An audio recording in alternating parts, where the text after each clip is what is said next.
Saludos desde Euronews.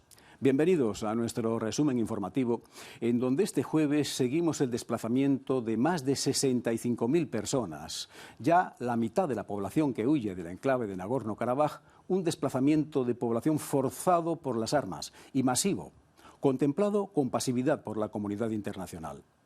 Finalmente, la asesora especial de la ONU para la prevención del genocidio, Alice Guarimi-Dertu, ha asegurado que las imágenes de los armenios huyendo del enclave de Nagorno-Karabaj por miedo a la violencia identitaria son alarmantes. Entre las detenciones hechas por Azerbaiyán está la del oligarca armenio de nacimiento Rubén Bardanian, ex primer ministro que renunció a su nacionalidad rusa en 2022 para ocupar el puesto de jefe de gobierno del no reconocido enclave separatista, gobierno que acaba de aceptar formalmente el hecho consumado de su disolución.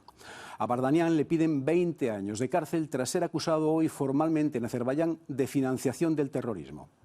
Les ofreceremos también las últimas novedades sobre la invasión rusa de Ucrania, sobre la impermeabilidad de Rusia a las sanciones occidentales que parecen no afectar a su economía, el fin de facto de la Europa sin fronteras cuando Alemania establece controles antiinmigración en Polonia y República Checa, la carestía de la vivienda en Portugal, UEFA y Ucrania, los glaciares en riesgo en Suiza y también novedades sobre la salud de Bruce Springsteen o la limpieza del David de Miguel Ángel. Todo ello si nos acompañan ahora en esta revisión de las claves del día en 20 minutos. Éxodo masivo y detenciones en la frontera de Nagorno-Karabaj. Más de la mitad de la población ha huido y el gobierno separatista dejará de existir en enero de 2024. La economía rusa crecerá en 1,5% este año en lugar de reducirse tal y como se había previsto, asegura el Banco Europeo de Reconstrucción y Desarrollo. Alemania restablece sus controles en las fronteras de Polonia y República Checa, aunque de forma flexible e itinerante debido al aumento de solicitudes de asilo. Malvivir en una tienda de campaña. Los bajos sueldos y alquileres caros han desencadenado una crisis del alojamiento en Portugal. Suiza pierde el 10% de sus glaciares en 2 años extremos de calor y falta de nieve con una aceleración dramática. En Nagorno-Karabaj, el gobierno separatista dejará de existir en enero de 2024. Así lo ha confirmado la autoproclamada república en un momento de éxodo masivo y detenciones en la frontera. El ex primer ministro karabají, el armenio Rubén Bardanian, multimillonario enriquecido en Rusia, filántropo de la causa armenia, fue arrestado en el puesto fronterizo instalado por los azerbaiyanos en el corredor de Lachin y ha sido trasladado a Bakú. La situación en el enclave del Cáucaso ha provocado el éxodo masivo de 65.000 personas de un total de 120.000, más de la mitad de la población. 4 días después de la capitulación de las autoridades de la autoproclamada república, la gente huye con los pocos enseres que ha podido llevar consigo. Puse el ordenador, nuestro televisor, algo de ropa y un poco de comida. En este autobús repleto, varias familias con niños viajan desde hace 4 días. Huimos. Los azerbaiyanos entraron en nuestro pueblo después de que nos fuéramos.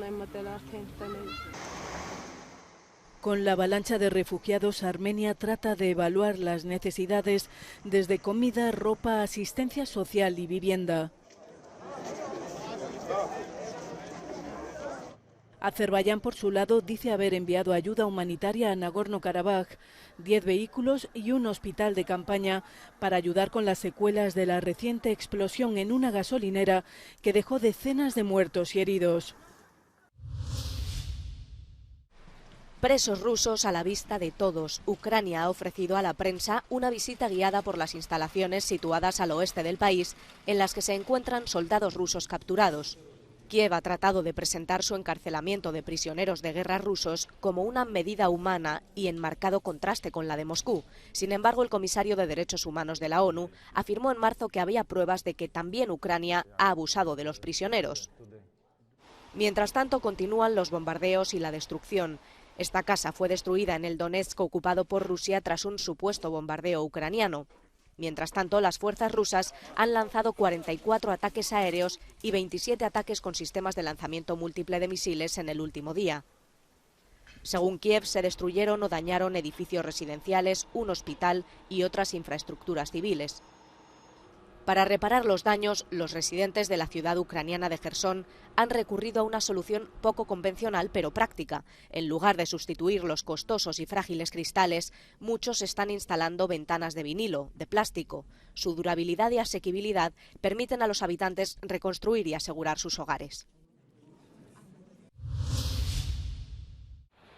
A pesar del impacto de las sanciones occidentales, se prevé que la economía rusa crezca este año en lugar de reducirse, como se había previsto anteriormente. Es el pronóstico del Banco Europeo de Reconstrucción y Desarrollo, facilitado en un comunicado. El pasado mayo, este organismo anticipaba una disminución del 1,5% de su PIB. Ahora estima que aumentará en ese mismo porcentaje.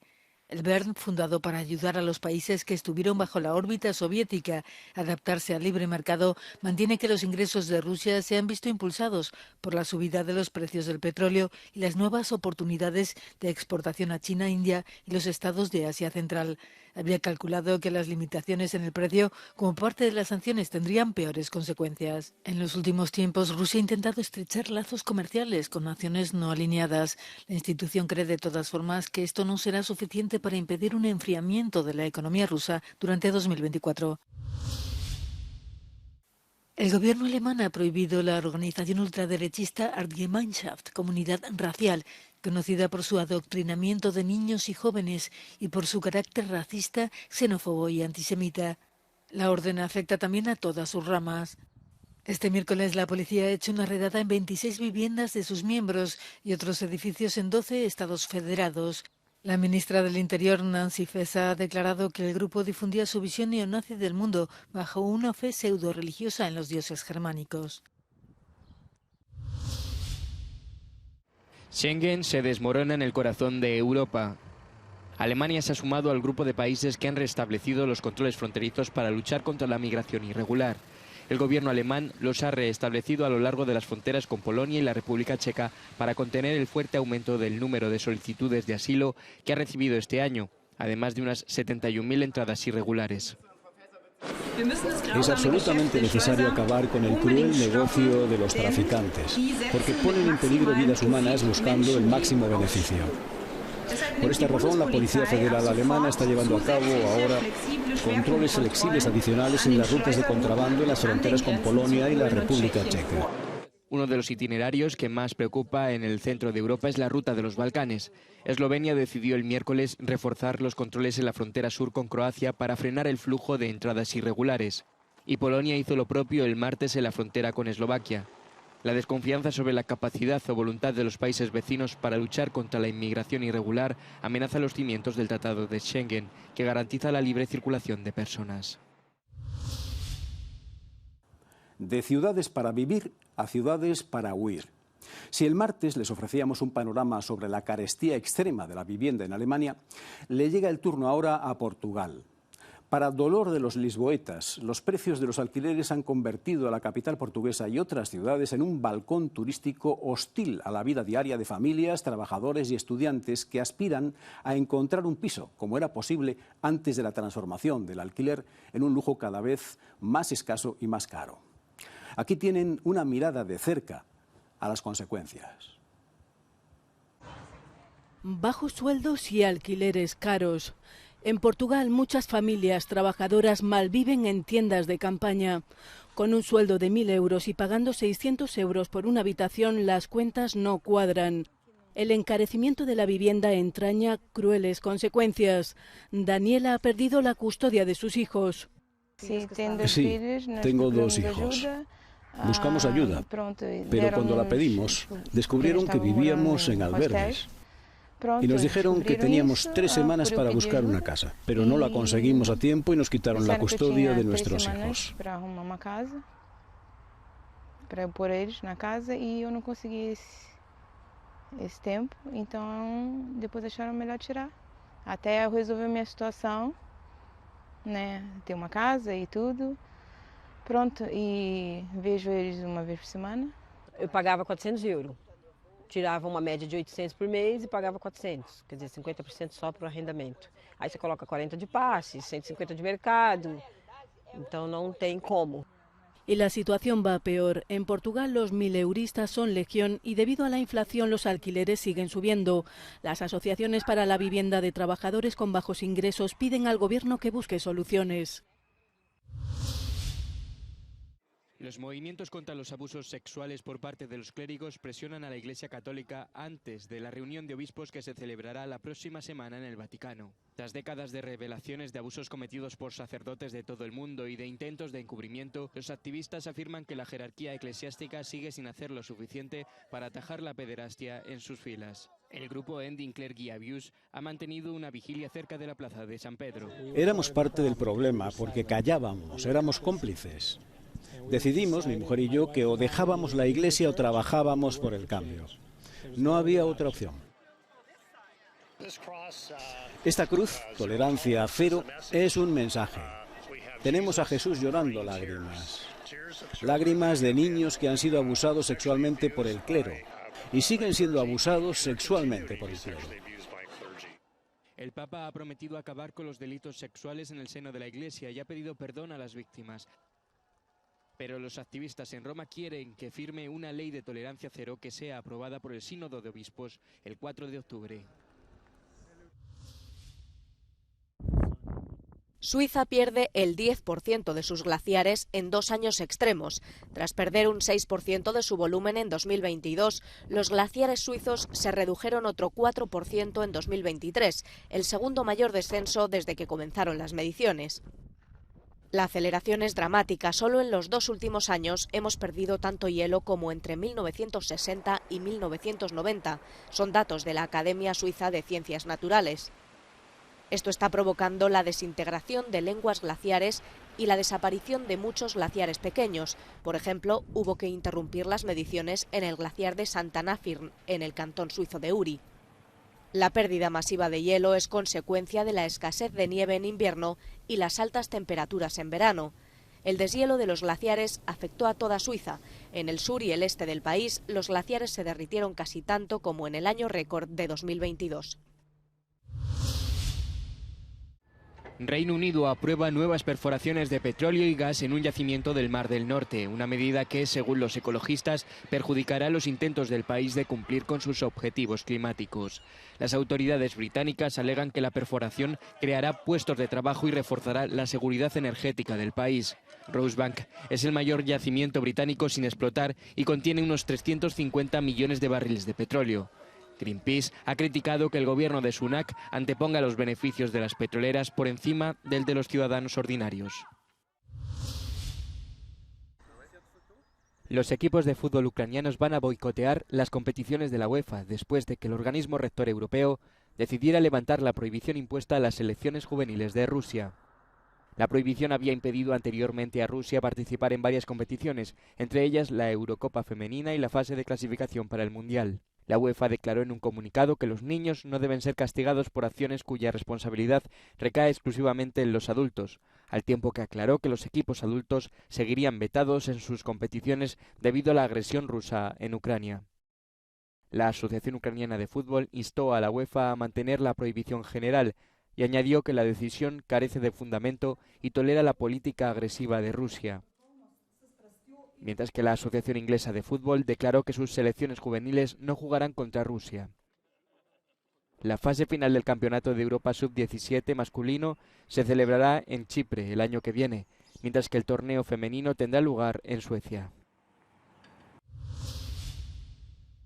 En España, Jorge Vilda, exentrenador de la selección de fútbol femenina, ha sido citado como investigado por el juez de la Audiencia Nacional encargado del caso Rubiales. También lo ha sido Albert Luque, director de la selección masculina. Ambos deberán comparecer el próximo 10 de octubre, al igual que el director de marketing de la Federación Española de Fútbol, Rubén Rivera. El pasado lunes, el hermano de Jenny Hermoso declaró que Vilda había presionado a la jugadora para que dijera que el beso de Luz Rubiales tras ganar el Campeonato del Mundo había sido consentido. Google es adictivo, no solo en la búsqueda de Google, sino incluso en Google Maps. Hemos externalizado nuestros cerebros y todavía me sorprende que aún no me haya caído por un precipicio por seguir ciegamente a Google Maps, allá donde me lleve. A lo largo de 25 años de historia, Google ha logrado consolidarse como una de las empresas de Internet más influyentes. Su motor de búsqueda ocupa el primer lugar indiscutible. Es el sitio más visitado del mundo. Su sistema operativo Android es el líder a nivel mundial. Esta primacía no pasa desapercibida y plantea interrogantes entre las autoridades que no quieren monopolios. Sin embargo, sus intentos de hacerse con el control del gigante de Internet se estancan en trámites burocráticos. Están los que dicen que el antimonopolio ha entrado en juego tan tarde y ha hecho tan poco que para empresas como Google es mejor esperar, alargar el proceso, de forma que se llegue a un callejón sin salida. Como un ejecutivo de tecnología dijo una vez, es solo parte de esta narrativa de beneficiar a empresas como Google. Executive once put it, and it's just part of this narrative of benefiting the incumbents like Google. Otro intento de frenar la influencia de los gigantes tecnológicos en la Unión Europea es la Ley de Mercados Digitales. Al menos debería reducir significativamente la capacidad de estas empresas para promocionar sus propios servicios en sus plataformas. Pero ¿cómo funcionarán estas restricciones en la práctica y si funcionarán realmente sigue siendo un interrogante? Bruce Springsteen pospone su gira hasta 2024 para recuperarse de una úlcera péptica por la que lleva semanas convaleciente. Todas las entradas ya compradas para los conciertos en Canadá y Estados Unidos servirán para las nuevas fechas que se propondrán y quienes no puedan acudir tendrán un mes para pedir que les devuelvan el dinero. El Bosque la semana pasada cumplió 74 años, tiene así que aplazar sus conciertos en San Diego, San Francisco, Filadelfia y Washington. En un año de campaña presidencial en Estados Unidos, él, que siempre ha sido la voz cantante del Partido Demócrata. Cada cierto tiempo la Galería de la Academia de Florencia cierra sus puertas para desempolvar al David de Miguel Ángel.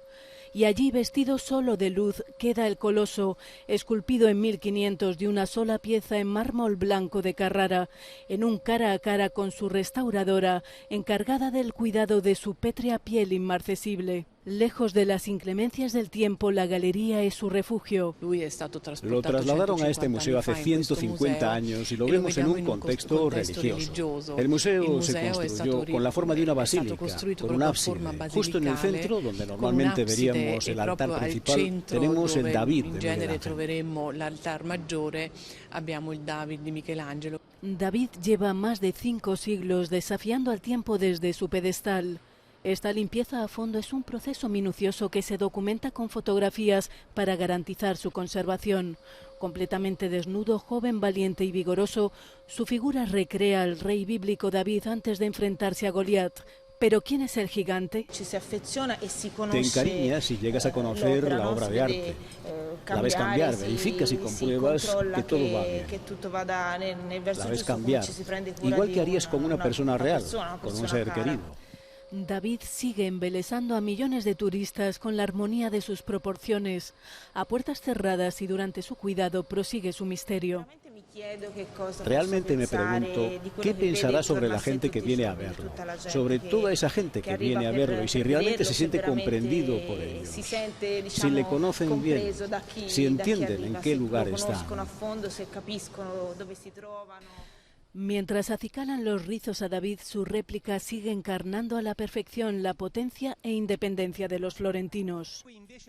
En cambio, aquí estamos en la Piazza de la Signoria, donde una copia del David de Miguel Ángel preside la ciudad desde hace 150 años.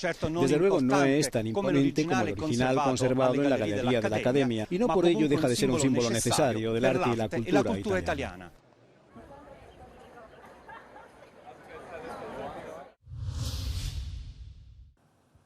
Esto ha sido todo en Euronews hoy. Pero si quieren pueden seguir el resto de la actualidad en nuestro canal de televisión o en YouTube y el resto de las redes sociales. Ahora les dejamos con nuestro No Comment de hoy, que nos muestra que sin políticas migratorias realistas no hay valla que detenga a quienes huyen de la miseria y la violencia, como pueden ver en estas imágenes de Tijuana, en la frontera de México con Estados Unidos. Gracias por su atención. Hasta mañana.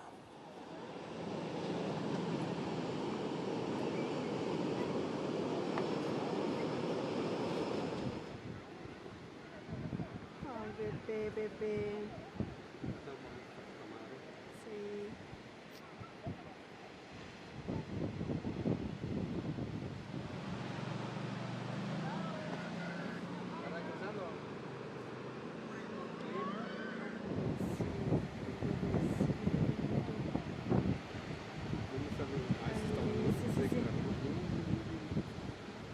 video. Desde ahí hacemos screenshot para foto.